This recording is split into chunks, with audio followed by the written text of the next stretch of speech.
কুমিল্লা সীমান্তবর্তী একটি ছোট্ট গ্রাম ভবের মোড়া। এখানে শত বছরের পুরনো পাক দরবার শরীফ মাজার, কিন্তু এই গ্রামকে বিশেষ করে তুলেছে এক আজব নলকূপ, যার গল্প ছড়িয়ে পড়েছে আশেপাশে গ্রামে।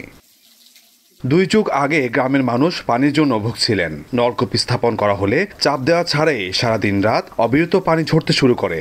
কেউ বিশ্বাস করেন এটি অলৌকিক, আবার কেউ মনে করেন এটি আল্লাহর দান। এই নলকূপের মাধ্যমে শুধু এই গ্রামের মানুষদের নয়, আশেপাশের 5-6টি গ্রামের মানুষও পানি সংকট থেকে মুক্তি পেয়েছেন।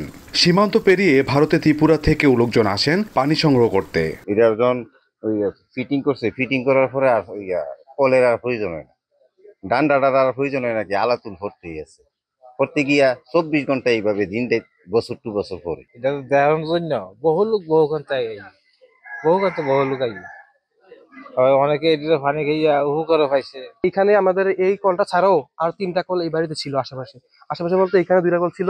এই কলগুলোতে ভিতরে একটা কল ছিল, এগুলোতে আপনার চাপার পরে পানি আসতো না।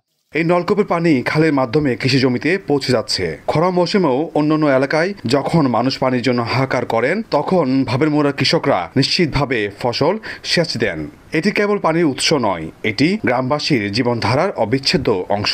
এই পানিটা এখানে সাথে পুষ্করণী আছে, আমাদের একটা নালা আছে, ওইখানে যায়, ওইখান থেকে মানুষ ফসলাদি করে মানুষ উপকারিতা পাচ্ছে আর কি। পানির দ্বারা আমরা অনেকেই উপকার পাচ্ছি।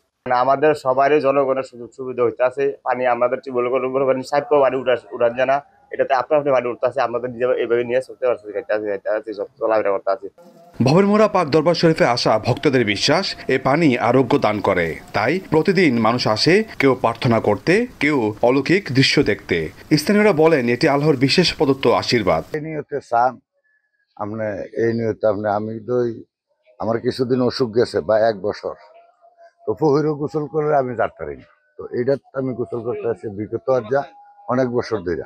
এরকম আমরা এলাকার সবাই একটারা পানি নিয়ে খাইতে আছে, তারা বালা হইতে আছে। কেমন এটা হলো গাইবি, এটা আল্লাহর দান জিনিস। একটা জায়গার দরবার শরীফের অলৌকিক একটা রহমত, অলৌকিক ঘটনা, ওনারা দয়ায় এবং দোয়ায় এই কলটা চলতেছে। এখন ভক্তবৃন্দরা এখন আসা যাওয়া করতেছে, পানি খাইতেছে, গোসল করতেছে, কেউ মানত করে পানি নিতেছে, কেউ মানত করে গোসল করতেছে। তো যে যেই মানত করে, যে যে নিয়ত করে দরবার শরীফে আসে এবং এই পানিগুলো খায়, নিয়ত করে নিয়ে যায়, সকলে আমাদের কাছে রিপিট জানায় যে আমরা দরবার দেখে পানি নিয়ে গেছি, নিয়ত করে এই রহমতে পানি খেয়ে আমার এই রোগটা ইনশাল্লাহ ভালো হয়ে গেছে। ভবের মোড়ার এই নলকূপ এখন শুধু পানি নয়, মানুষের বিশ্বাস, ভক্তি এবং জীবনের গল্পের প্রতীক। এক টুকরো লোহার নলকূপ, কিন্তু পানির ধারায় যেন লুকিয়ে আছে অজানা রহস্য। প্রতিদিন ভিড়ে এখানে জমে হাজারো মানুষের বিশ্বাস এবং আস্থার গল্প। ভবের মোড়া গ্রামবাসীর কাছে এটি শুধু একটি পানি উৎস নয়, বরং এক অলৌকিক নিদর্শন। ইশতিয়াক আহমেদ, সময় সংবাদ, কুমিল্লা।